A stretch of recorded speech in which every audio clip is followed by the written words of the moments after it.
Hi, how are you? I'm Rich Hunter Rice. I'm the founder of this amazing Facebook group, Business Owners Kicking Ass.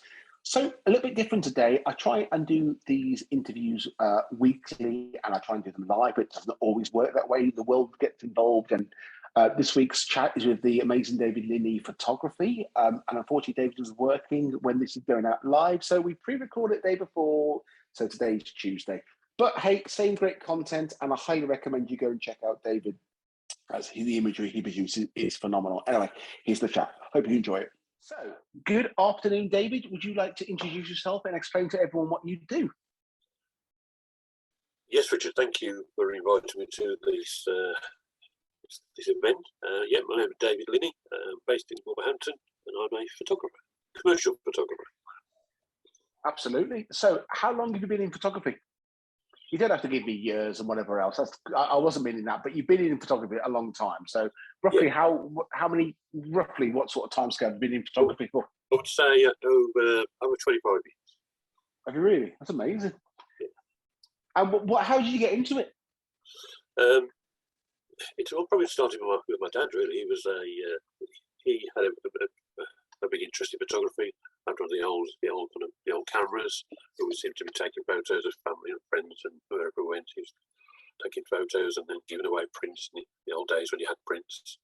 And I thought, this is I quite like this, and it's kind of started from there really. So I kind of started to buy the amateur photography, which is still going there, and kind of reading that from cover to cover and then cover to cover and back and forth, and then trying to get as much information and knowledge as I could.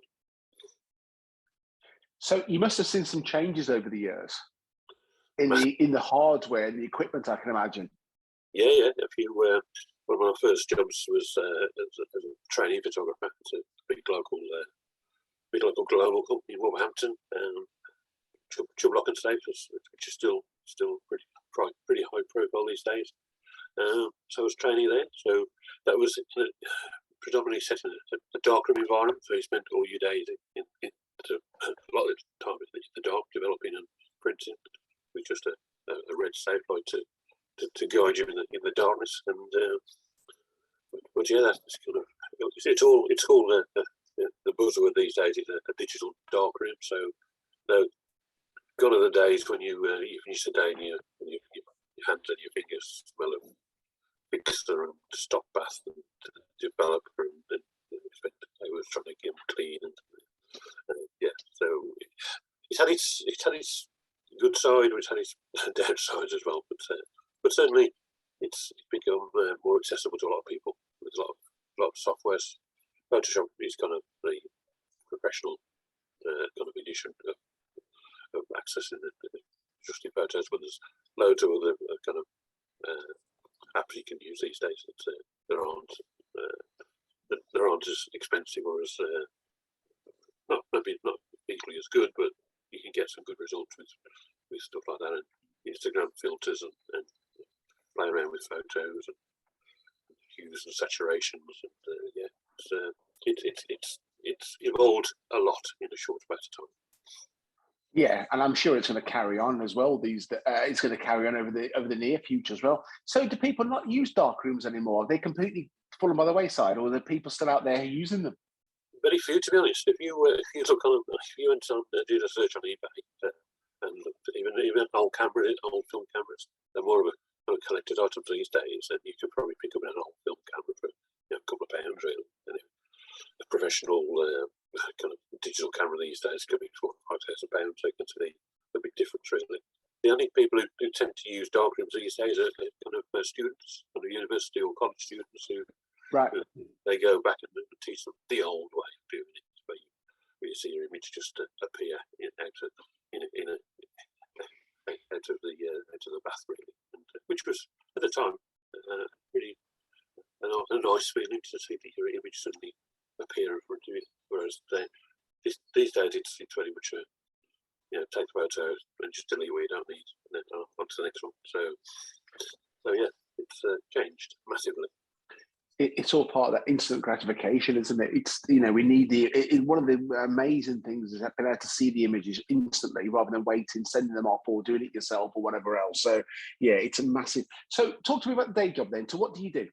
What's the actual David Linney photography look like? So similar to a lot of kind of professions, I suppose. It'd be nice to do 100% photography, and also only did all day take photos. That would be ideal. But in the real world, it probably only accounts probably for maybe 5% of a working day or a working week of the rest. Okay. Thereby, a lot of people think you can go to an event or a PR launch or a product shoot or any of those type of areas where you turn up to the photos and that the job is done, but that's really only halfway. So you still got to come back and then download all the photos, go through all the good ones, the bad ones, the ones the people looking away, the ones that are maybe slightly not quite what you want. So, and you just edit those down, and then you have to kind of go through the process of enhancing them and saving them a higher resolution, tweaking them to kind of so they're ready for publication, basically, maybe either in print or online. So maybe typically maybe a half day shoot, or probably looking at probably spending that amount of time editing the photos, which obviously you have to build in within your costs, I suppose.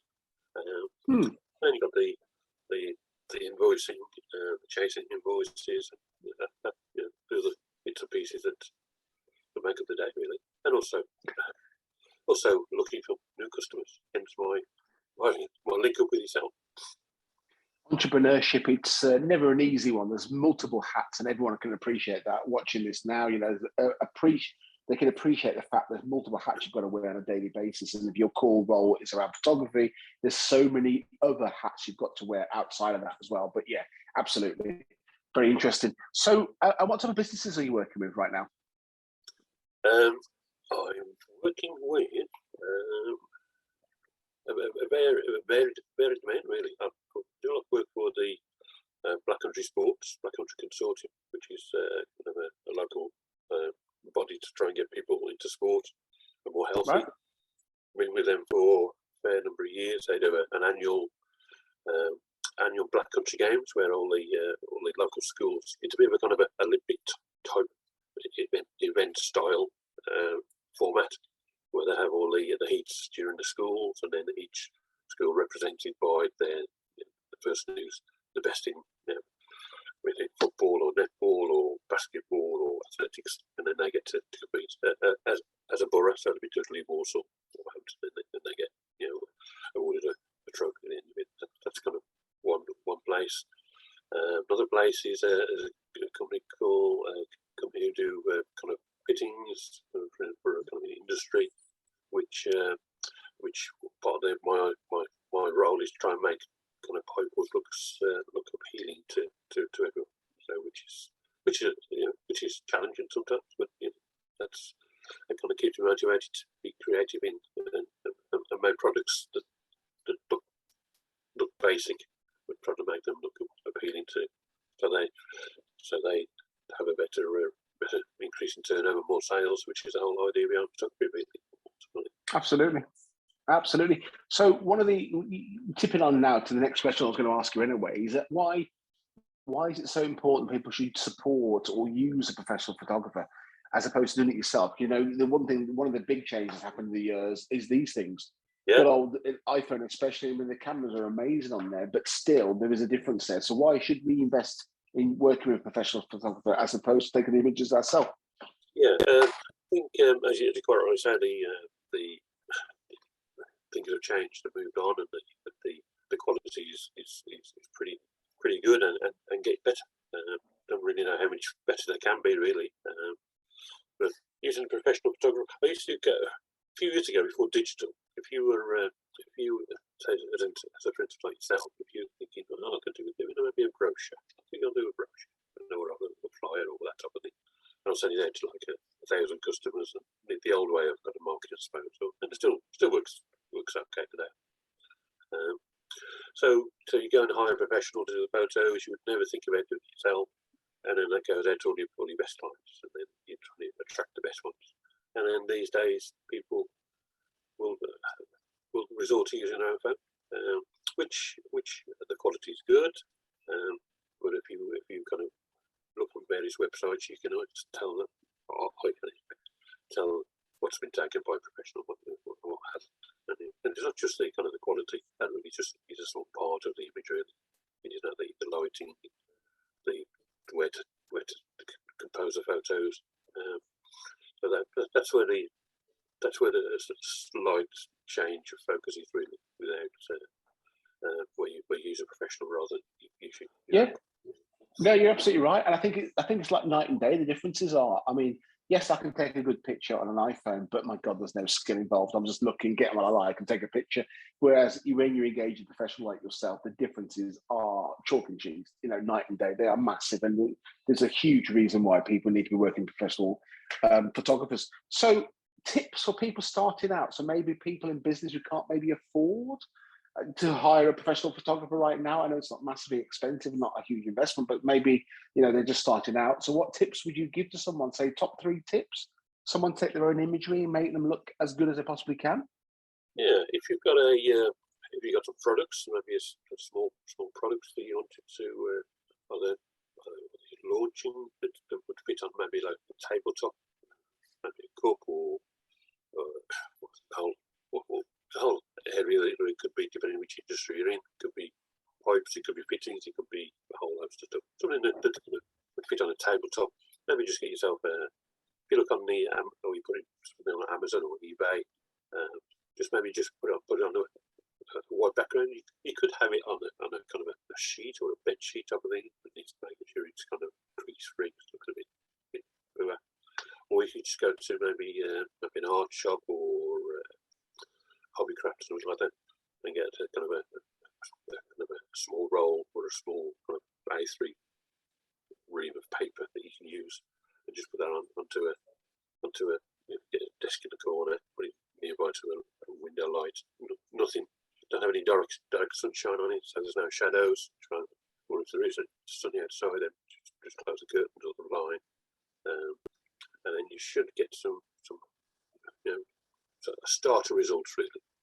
All depends on the lighting really. It's all,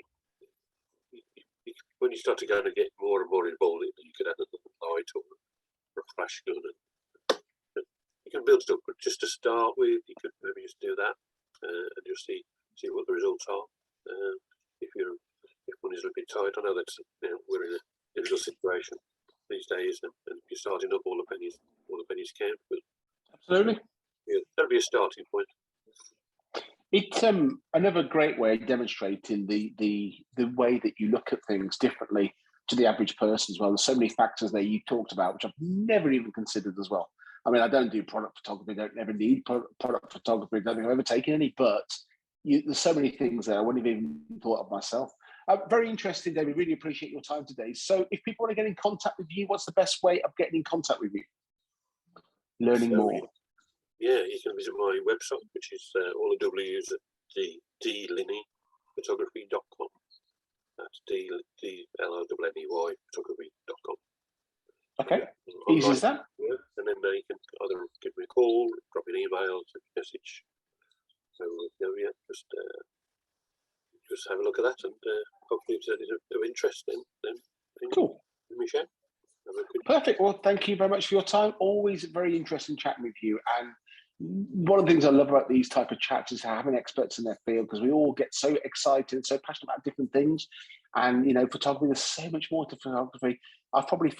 You've probably forgotten more things I'm ever going to know about photography myself. So it's really interesting to see someone move their craft. But thank you. Appreciate your time, sir. Thank you, Richard. Good to speak to you.